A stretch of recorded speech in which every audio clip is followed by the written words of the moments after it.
Ito yung madalas na may isip mo kapag ka gusto mong magluto ng adobo maliban dun sa regular na adobo, lalo sa probinsya. Ngayon, gagawa ako ng adobong puti.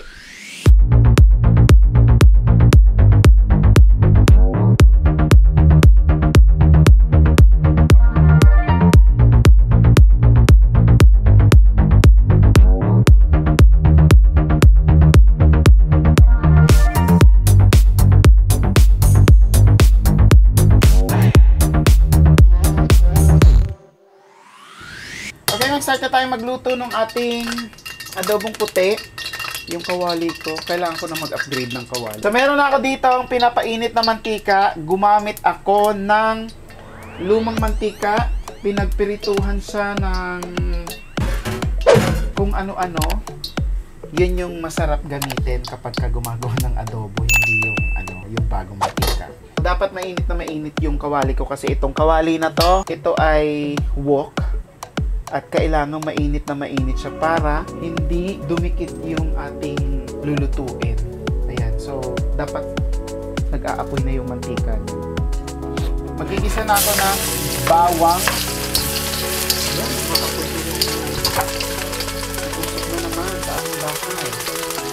And then, yung ating sibuyas. Yung sibuyas, ganyan ko siya pinagtad. Kasi, i-simmer natin ng matagal. So after nya, ilalagay ko na yung pork. Ito na yung ating aadobohin. So, naka-cut yan ng chunks. Wala pa akong ginawang or hindi ko pa yan binabad sa kung ano. So, ito yung pork.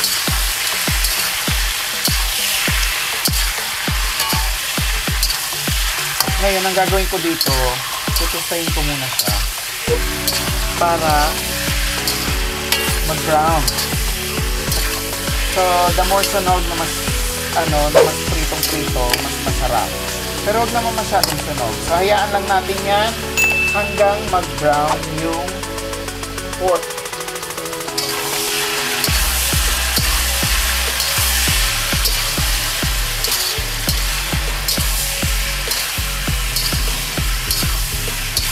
Yan, ganito ang nangyayari kapag mainit na mainit yung wok na to. Kailangan ko na ng regular na kawali. Kita mo yung sibuyas, nawala na siya bigla. Mamaya malulusaw pa yan. So, hayaan lang natin yun dyan masunog. The more toasted, the better.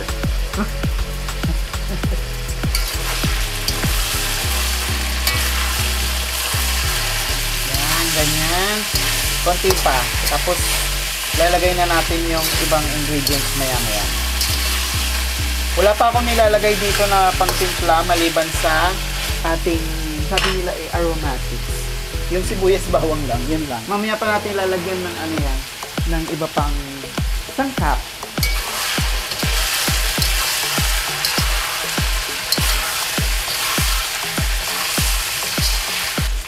Lalagyan ko siya ng dahon ng laurel or bay leaves.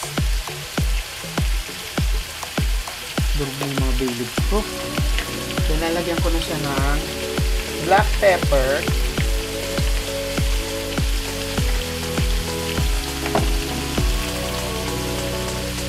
Dapat sana rock salt, pero okay na tong iodized salt, carry na yan. Konti lang muna.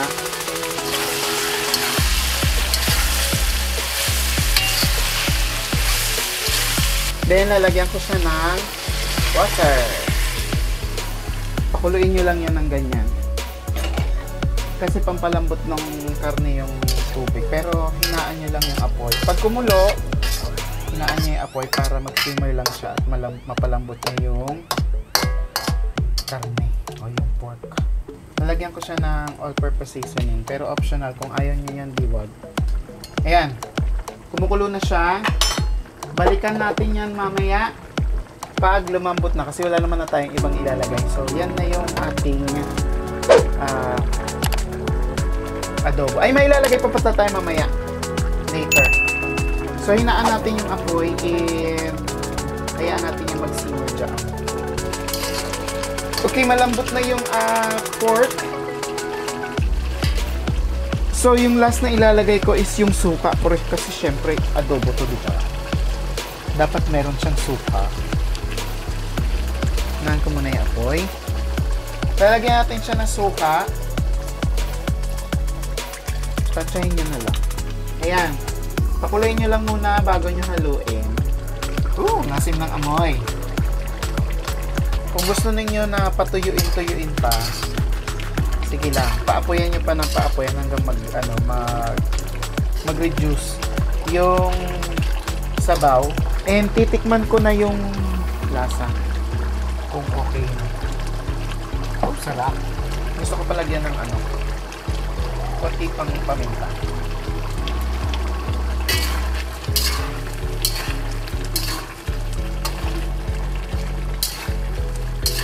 Ayan, so nagmamantika na siya, And